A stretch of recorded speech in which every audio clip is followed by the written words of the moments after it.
¿Qué tal? ¿Cómo le va? Muy buenas noches, bienvenidas y bienvenidos a su programa Mirada Crítica. Hoy estamos a 27 de enero de 2020, ya se fue prácticamente el primer mes del año, esperemos que le vaya muy bien. Hoy vamos a hablar de dos temas, el primero de ellos es la escasez de medicamentos y preguntarnos, ¿y las empresas farmacéuticas? Bueno, aquí podríamos decir, ¿a quién no le duele ver y oír noticias acerca de que no hay medicinas en áreas tan sensibles como las del tratamiento para el cáncer en la población infantil? Sí, tuvimos un desabasto más de medicamentos en muchas partes del país, que bueno, de los que hemos tenido durante muchísimo tiempo y que pues, ahora se hizo más dramática justamente pues, por esta situación de niños con cáncer. Ello, claro, que originó protestas, bloqueos de calles, inclusive del Aeropuerto Internacional de la Ciudad de México. El gobierno del presidente López Obrador decidió cerrar la llave de los sobreprecios y las ganancias que eran exorbitantes de varias empresas farmacéuticas, todo ello pues a costa del erario. Con esa medida sí que se golpearon intereses y pues no se hicieron esperar los reclamos, claro, por una parte de los afectados, la población, sobre todo los papás de niños con cáncer, y también pues de los empresarios del ramo que abierta por debajo de la mesa pues han estado ahí golpeando, pero muy duro. Y aquí podríamos preguntarnos, ¿a qué se debió realmente el desabasto de medicamentos? ¿A la negligencia gubernamental? ¿A un boicot? ¿A una campaña sucia? Ya sabemos que la oposición del gobierno del presidente López Obrador lo señala a él y a su gobierno, la 4T, pues por ineptitud gubernamental, aduce errores por la austeridad que se intenta establecer en este gobierno, que más que austeridad, ellos le llaman, quieren hacer una inanición de varios sectores, y también pues se estuvo por ir diciendo que no se tuvo el cuidado de tener un stock mínimo, es decir, una presencia, una existencia mínima de medicamentos para esto que se avecinaba. Pues ya sabemos que no se iban a quedar con las manos cruzadas, sobre todo que esto pues tendría que haberse hecho o previsto en los fármacos considerados como los más sensibles. Por su parte, el gobierno apunta a las empresas farmacéuticas, las cuales, hay que decirlo, no se distinguen por ser hermanitas de la caridad que digamos. El subsecretario de Prevención y Promoción de la Salud de la Secretaría de Salud, Hugo López-Gatell, declaró que el esquema del Seguro Popular implementado en administraciones anteriores, fíjense, relegó a las instituciones públicas del abasto y control de medicamentos y que las mantiene atadas a una empresa privada. Es decir, dice Gatell, el modelo del Seguro Popular provocó que las instituciones públicas se desatendieran, esto es gravísimo, de toda la trazabilidad y la administración de los medicamentos. Agrega él, los contratos firmados, en este caso con PISA y filiales, tienen cláusulas relativas a aceptar un servicio integral, lo cual significa, en los hechos, la privatización de los servicios de salud al dejar importantes decisiones en manos de una compañía privada. Duro, ¿eh? Las instituciones, dice Gatell, no tienen la capacidad de documentar, de trazar cuánto medicamento necesitan, cuánto usan, si lo que les entrega el laboratorio pues, corresponde fielmente a los contratos. Bueno, los tenían prácticamente pues, en la ceguera casi total. El subsecretario aseguró que ya se habían entregado a varios hospitales, entre ellos el Hospital Infantil de México, la vincristina. Este medicamento es un alcaloide que se utiliza contra la leucemia. Y bueno, también se entregaron otros medicamentos a este y otros hospitales por parte de la Secretaría para precisamente reemplazar la deficiencia del servicio de proveeduría de la empresa privada que tiene un contrato justamente con el sector salud y que al parecer pues, no le había hecho un abasto de este tipo de cosas, ¿no? Y estos contratos pues vienen no de ahora, vienen de muchísimos años atrás, por ejemplo, como es el caso del Hospital Infantil de México, Federico Gómez, que es el nombre completo de este hospital. Bueno, pues el subsecretario ahí en ese sentido pues comentó varias cosas muy interesantes, ¿no? Por ejemplo, dijo que los institutos nacionales de salud y demás hospitales, decía, tienen ese modelo de contrato de farmacia integral, fíjense los tecnicismos que usaban, y que están atados a los contratos con un puñado de compañías que, hay que remarcar, tienen el control de los productos de medicamentos, la central de las mezclas, la distribución, e inclusive operan las farmacias que se encuentran físicamente dentro de los hospitales públicos. Por ello, cuando las empresas incumplen, nos dice el subsecretario, los hospitales no pueden resolver el problema y es por ello, dice López-Gatell, que se requiere una transformación. Los medicamentos oncológicos, en este caso, dice él, fueron comprados desde el año pasado. Y bueno, nos dice que esta semana, concretamente el día de mañana martes, se van a dar a conocer cambios en las compras centralizadas de los medicamentos. La Secretaría de la Función Pública, a su vez, ya inició investigaciones para esclarecer el origen del desabasto. El presidente López Obrador en algún momento señaló inclusive como posibles copartícipes, por no decir vamos a dejarlo en copartícipes, a los directores de hospitales con los laboratorios PISA, que es el proveedor de medicamentos oncológicos y de muchos otros. Estos laboratorios, al igual que otros, se niegan a aceptar el esquema de compras consolidadas, que esto pues representaría pues una reducción de gastos muy importantes. El presidente señaló en concreto, en su momento, al doctor Jaime Nieto, que es el director del Hospital Infantil de México, Federico Gómez. En este contexto se hizo una visita al hospital por parte de funcionarios encabezados por el secretario de Salud, Jorge Alcocer. Se reunieron precisamente con el doctor Nieto y visitaron las áreas de oncología, la de estancia corta y la clínica de quimioterapias. Parece ser que todo se va arreglando con él. Bueno, a ver qué nos dicen las investigaciones de la Secretaría de la Función Pública. El hecho es que el presidente sostuvo que las subrogaciones, es decir, tanto de compras como de servicios, no van a seguirse manteniendo porque, dice él, no es conveniente transferir a particulares la responsabilidad del Estado en educación y salud, como ocurrió en el periodo neoliberal. El presidente López Obrador afirmó que los niños se están atendiendo debidamente y rechazó versiones inclusive acerca de que por su culpa una niña tuvo que ir a atenderse a Suiza.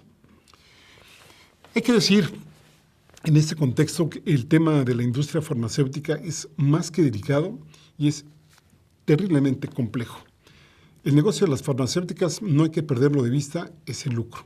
Para ello, se dedican a producir medicamentos que a veces resuelven, o a veces controlan determinados problemas de salud. En un foro latinoamericano de comités de ética en el que pertenecemos, ahí se habla mucho de la ley 9010, que es que el 90% de los recursos se dedican al 10% de las enfermedades, obviamente para la población que tiene más recursos, y el 10% de los recursos en medicamentos se destina al 90% de enfermedades que aquejan a la población, claro está, las que tienen menor poder de compra. Bueno, pues las farmacéuticas rigen parte importante de sus indicadores, pues, en sus ganancias, no tanto en el interés de cuántas vidas ellas salvan. Si hubiera una población sana, sus ganancias dejarían de ser exorbitantes.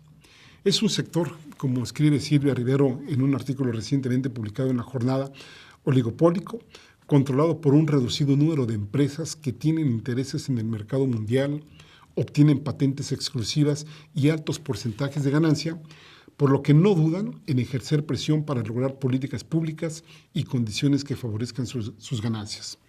Ahí que podríamos ir con la salvedad de que el control que ejercen en la distribución y acceso a medicamentos, pues sabemos que puede incidir en la calidad de vida de todas y todos nosotros, o inclusive en la vida o muerte de muchas personas. Precisamente Silvia Rivero nos da el siguiente listado de las 10 principales transnacionales en la venta de fármacos, las cuales, fíjense, tienen más de la mitad del mercado global, es decir, del mercado mundial. Aquí podríamos citar a Pfizer, Novartis, Roche, Johnson & Johnson, Merck & Company, Symphony, GlaxoSmithKline, Abbvie, Gilead Sciences y Teva Pharmaceuticals. Otras empresas también que tienen importante presencia en el mercado de los medicamentos es Amgen, AstraZeneca, Eli Lilly, Bristol Myers Squibb, Bayer, Novo Nordisk, Allergan, Takeda, Shire y Boehringer Ingelheim. Espero haber pronunciado estas últimas y que ya sabemos que algunas de estas tienen relación histórica con las que actualmente dominan pues, otros campos, no necesariamente de la salud, sino de la contaminación, como por ejemplo el caso de los agrotóxicos, el uso de las semillas y transgénicos. Por ejemplo, aquí podríamos poner como caso Bayer, que es dueña de Monsanto. Novartis y AstraZeneca se unieron, por ejemplo, para formar Syngenta. Y bueno, pues muchas de estas que podríamos estar hablando, que podríamos estar aquí en un programa exclusivamente para esto. A estas empresas les queda cerca la lógica de enfermar y vender la cora. Continuando con Silvia Ribeiro y su artículo de la jornada, nos dice que según analistas de la industria, y inclusive nos da la referencia, en 2018, fíjense, 2018, hace 2 años, bueno, casi año y medio, las 10 mayores farmacéuticas tuvieron ventas de medicamentos por 523 mil millones de dólares. Imagínense ustedes, ganancias, insisto, 523 mil millones de dólares en 2018 y un mercado que se estima que para este año 2020 va a llegar al billón de dólares estadounidenses. Como ven, es un aumento notable en ventas y también en concentración de mercado desde 2017 principalmente, año en que pues, las más grandes empresas, las 20 más grandes empresas, tuvieron ventas por 503 millones de dólares y si lo ampliamos a las 100 más grandes empresas farmacéuticas, pues las ventas fueron por 747 millones de dólares. Nos habla también Ribeiro de que un reporte de la agencia gubernamental estadounidense GAO de 2018 muestra que las 25 mayores empresas farmacéuticas tuvieron un margen de ganancias de alrededor de 15 a 20% anual entre 2006 y 2015. ¿Cuánto han crecido las economías de los países en esos periodos? Si bien nos va, pues 2% en promedio. Bueno, pues estos, imagínense ustedes, casi 8 veces más. Entonces, estas empresas se han colocado entre los rubros industriales con mayores porcentajes, con lo que en términos económicos se denomina los porcentajes de retorno, es decir, pues bien envuelven sus capitales y ellos saben en qué los invierten. No obstante, casi todas estas empresas han llegado a porcentajes de ganancia muchos mayores por momentos. Esto debido al control, insistimos, monopólico de medicamentos y vacunas en la gran demanda por epidemias o la crisis de salud. La industria farmacéutica transnacional ha sido también clave para imponer las leyes de propiedad intelectual y extender cada vez más la validez de sus patentes a nivel global. ¿Qué quiero decir con esto? Que si una empresa descubre tal fármaco o tal sustancia, no la puede usar nadie a menos que se le estén pagando, ¿sí? Ese es, digamos, lo que sería la patente. Estas empresas que patentan fármacos son las que están precisamente detrás de su inclusión en la Organización Mundial del Comercio, en el Tratado de Libre Comercio y otros tratados comerciales. Vamos a ver ahora en el Temecán cómo nos va en la industria farmacéutica. Estas industrias, junto con la biotecnológica, de semillas e informática, pelean en todos esos ámbitos para prolongar los años de vigencia de sus patentes y marcas de sus productos e impedir que se pueda acceder a ellos sin pagarles. Fíjense, las farmacéuticas argumentan que pues, ellos necesitan tener patentes en los medicamentos para poder recuperar sus gastos en innovación y desarrollo. Por el contrario, varios reportes de análisis de sus supuestas innovaciones muestran que la gran mayoría de los nuevos fármacos lanzados al mercado por estas empresas podríamos dividirlos en dos grupos, ¿no? Los que son copias de los que ya existían con alguna pequeña modificación en la formulación o en el uso para poder aplicar otros 20 años de patente exclusiva y otros en donde inclusive nos venden pues, compuestos que son antagónicos entre ellos, por ejemplo, antidepresivos. Marcia Angel, editora de la revista científica New England Journal of Medicine, que bueno, pues lo fue durante 17 años, publicó un libro de hace algunos años, se llama La verdad histórica acerca de la industria farmacéutica, en el que documenta que 67% de los nuevos medicamentos que lanzan a los mercados no son innovaciones, sino copias. La ahora extinta Oficina de Evaluación Tecnológica de Estados Unidos realizó un informe en 1996 sobre 348 nuevos productos de las 25 mayores compañías farmacéuticas durante 7 años y encontró, fíjense ustedes, que 97%, es decir, prácticamente 9 de cada 10, mucho más de 9 de cada 10, pues eran copias. Y de ese pequeñísimo porcentaje, 3%, de ese 3%, a su vez el 70% era producto de investigación pública, es decir, investigación institucional, universitaria, etcétera, y no era investigación privada. Aunque estos informes tienen años, la realidad de la industria sigue siendo la misma, nos dice Silvia Ribeiro. Hay también varios ejemplos de cómo pues, lo que algunos denominan el cártel farmacéutico transnacional ha boicoteado a países productores de medicamentos genéricos. Es decir, un medicamento genérico es el que no tiene la patente que ya ha vencido. Por ejemplo, podríamos citar el ácido acetil salicílico y no la marca de aspirina como tal. Esto podríamos decir sobre todo en medicinas, me refiero a los genéricos, de alta demanda por situaciones de epidemia. Vamos a citar dos ejemplos. En 2001, por ejemplo, 39 grandes farmacéuticas bloquearon a Sudáfrica la venta de todos sus medicamentos para presionar a que no se comprasen medicamentos genéricos, en su caso para el SIDA. Cuando no lo lograron, negociaron con el gobierno un bloque de precios que, aunque fue 10 veces más bajo que el precio comercial inicial de las farmacéuticas, era muchísimo mayor de lo que podía ser bajo fabricación propia. Otro caso fue el de Brasil, que tuvo un conflicto con las farmacéuticas también por el problema del SIDA. El gobierno brasileño rompió el acuerdo de patentes mundial y con esa medida quedó mal en el comercio, pero disminuyó su mortalidad por SIDA en más del 50%. Nos dice, volviendo al texto de Ribeiro, ahora la industria ha desarrollado la estrategia adicional de producir sus propios genéricos. Actualmente Pfizer y Teva, ambas entre las 10 mayores transnacionales, también son de los mayores productores globales de algunos genéricos y en algunos medicamentos han logrado ser monopólicas en el mercado, logrando así el mismo efecto que una patente. Déjenme citar ahora a Carlos Fernández Vega, que nos dice, es toda una industria contra la salud. Este columnista también de La Jornada nos da una cápsula de memoria y nos recuerda que en el año 2006 la Comisión Federal de Competencia sancionó a farmacéuticas y personas por acuerdos ilegales para repartirse las licitaciones del Instituto Mexicano del Seguro Social para adquirir medicamentos, particularmente insulinas y sueros. De no haberse coludido las empresas involucradas, el IMSS bien pudo haber adquirido 727 ambulancias, 2.168 incubadoras o construido 5 clínicas con 10 consultorios médicos cada uno.